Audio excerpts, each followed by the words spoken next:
A young man stands on a rooftop, looking out over the city through a telescope. After a moment, he lifts his gaze toward the blue sky, his eyes filled with quiet sadness. And this is where his story truly begins. This is our meal for tomorrow. The story then takes us back a few years earlier, when he was still a third-year high school student. That young man is Hayama. He is known as a quiet and withdrawn student who keeps to himself, which is why he does not have many friends at school. Most of the time he sits alone at the very corner of the classroom, staring out the window, while everyone else chats and laughs with their friends. One morning, the class is forming pairs for an upcoming sack race at the school sports festival. Because of his gloomy presence, no one is willing to team up with Hayama. But then, a girl named Wimura approaches him and asks him to be her partner. Wimura is cheerful, friendly, and well-liked in class. Since she is the only one willing to pair up with him, their classmates are surprised and confused. In truth, Hayama and Wimura have known each other for a long time. They are neighbors and even went to the same middle school. Back then, Hayama used to be quite popular, but everything changed after his older brother passed away.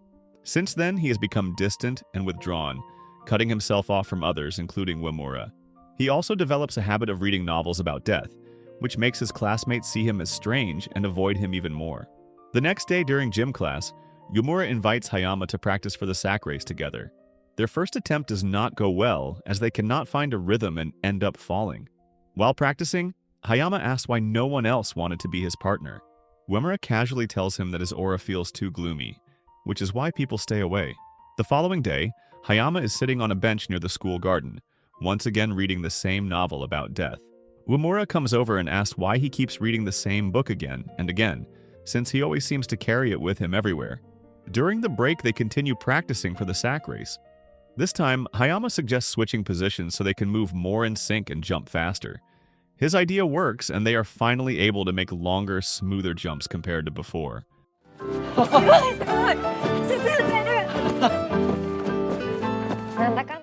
After practice, the two of them sit down to rest and enjoy some cold drinks together. As Hayama starts to feel more comfortable around Wimura, he unexpectedly opens up about the day his older brother died. The memory comes naturally to him, triggered by the same clear blue sky he saw on that painful day. Wimura, unsure of how to respond, quietly steps away and says she is going to practice for the relay race. After school, Hayama makes it a habit to visit his brother's grave, offering prayers every day. His brother meant everything to him, and letting go of that loss is still something he cannot do. The next morning at school, Wimura approaches Hayama while he is once again absorbed in his book. This time, she brings an entire bag filled with novels about death that she found at home. Through this gesture, she tries to show him that while loss is painful, no one should remain trapped in that sadness forever. Life has to keep moving forward. Her words leave Hayama silent as he continues thinking about what she said. Soon, the day of the school sports festival arrives. Hayama and Wimura are on the same team, the red team.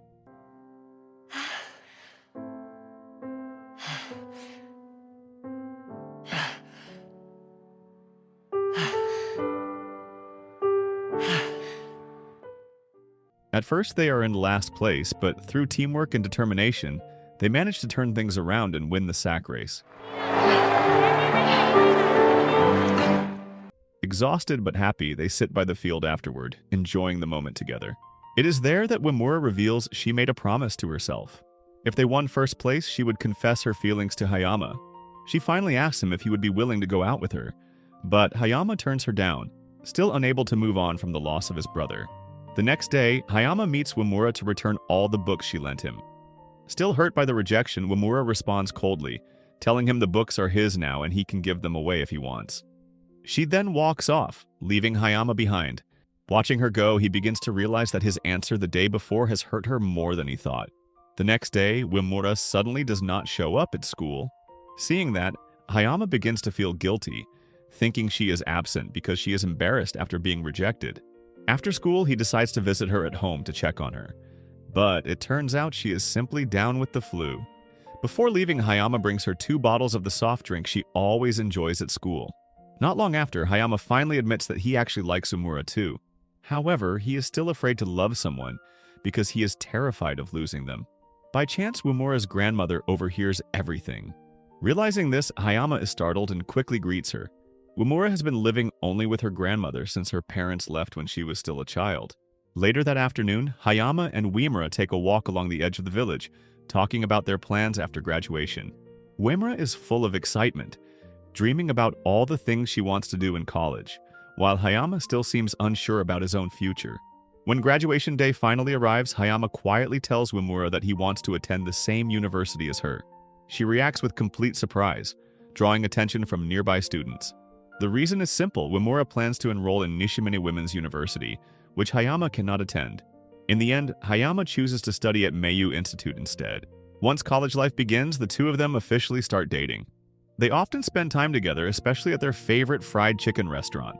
In front of the restaurant stands a statue of an old man, and Wimura always makes a habit of shaking its hand. To her, it is a way of gaining courage to face everyday life. One day during lunch, Hayama runs into a college friend named Sukahara, who happens to be eating there as well. Sukahara returns a notebook he once borrowed from Hayama. Seeing that Hayama is slowly opening up and making friends, Wimura feels happy and even praises him for it. After that, they head up to a rooftop to look out over the city through a telescope. It is a place Wimura used to visit often with her grandmother when she was younger. While watching an elderly couple who seem to share a peaceful and lasting bond, Wimura expresses her wish to have someone she can stay with for a lifetime. Later, as they enjoy ice cream together, Wimura talks about her love for children and her dream of becoming a teacher. She explains that she grew up without her parents and was raised by her grandparents. Because of that, she wants children who lack love and attention at home to feel cared for at school. Hearing this for the first time, Hayama feels surprised. He realizes there are still many things he does not know about her, and that thought leaves him feeling both sad and a little disappointed. On another day, while Hayama is on a trip to Thailand, he shares his frustration about Wimura with a group of Japanese women he happens to dine with. One of them gently points out that in life, there are some things better left unsaid. Hearing that, Hayama begins to realize that he does not need to know everything, especially if it helps keep a relationship stronger. After returning to Japan, he quickly asks Wimura to meet him at their favorite fried chicken restaurant. While waiting in line, Wimura mentions that while he was away in Thailand, she felt bored and decided to travel to Australia on her own. She admits she is used to doing things alone, but deep down, she hopes that one day she can share those experiences with him. The next day, they return to the rooftop again, looking out over the city through the telescope. They spend their time playfully mimicking the people they see down below. In that quiet moment, Wimura shares another dream. She wants to have 3 children someday, just to experience what it feels like to have a complete family. The story then moves forward 3 years later. Wimura is now in her final semester of college and has started working as a temporary teacher at a kindergarten. Meanwhile, Hayama is busy with his part-time job at a factory. One day, while they are having a meal together, Wimura suddenly says she wants to end their relationship. Hayama is caught completely off guard and cannot understand why.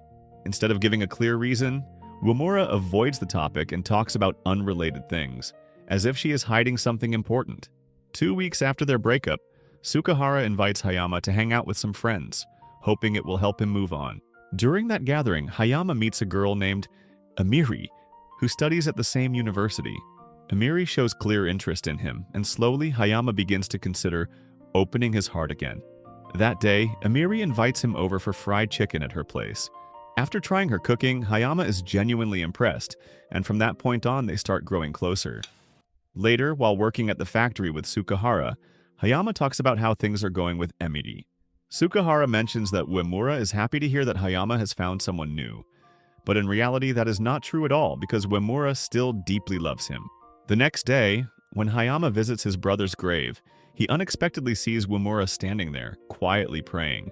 Surprised, he wonders why she came. Wimura explains that she feels guilty for ending their relationship on her own. Still confused, Hayama asks again why she chose to break up. This time, she says their relationship was not approved by her grandmother. Once again, she hides the truth. Meanwhile, Hayama's relationship with Amiri continues to grow closer. Amiri clearly cares about him, but Hayama seems distant and unhappy. Deep down, he still cannot let go of Wimura.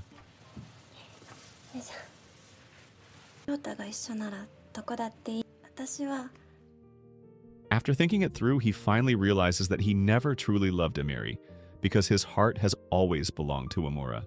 The very next day, he goes to Amiri's house and ends their relationship, refusing to stay in something that feels forced.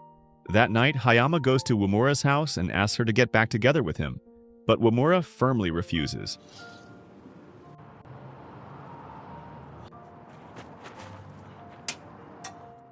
Feeling rejected and lost, Hayama shuts himself away in his room for weeks, until Sukahara visits him and encourages him to move forward.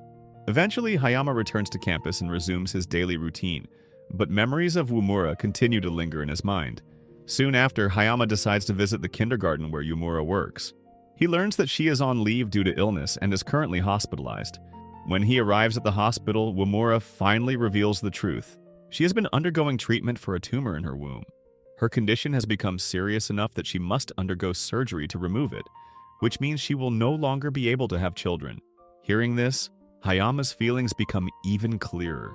More than anything, he wants to stay by her side and support her through it all. That night, he visits her hospital room and gently comforts her. Nearby, an elderly patient speaks with him, and through that conversation, Hayama finally understands why Wamura chose to leave him. She did it to protect him, so he would not have to experience losing someone he loves again, especially after he once admitted how afraid he was of that very pain. In that moment, Hayama also realizes something about himself. He wants Wamura's dream of having a family to come true because he knows what it feels like to grow up without a complete one. The next day, while looking out over the city through the same telescope they used to share, Hayama notices Wamura standing on a rooftop, quietly crying. The moment he sees that, he rushes straight to the hospital, determined to be there for her. On his way, he brings along the old man statue from in front of their favorite fried chicken restaurant, the same one Wamura always believed gave her courage. As he makes his way there, memories of their time together keep replaying in his mind.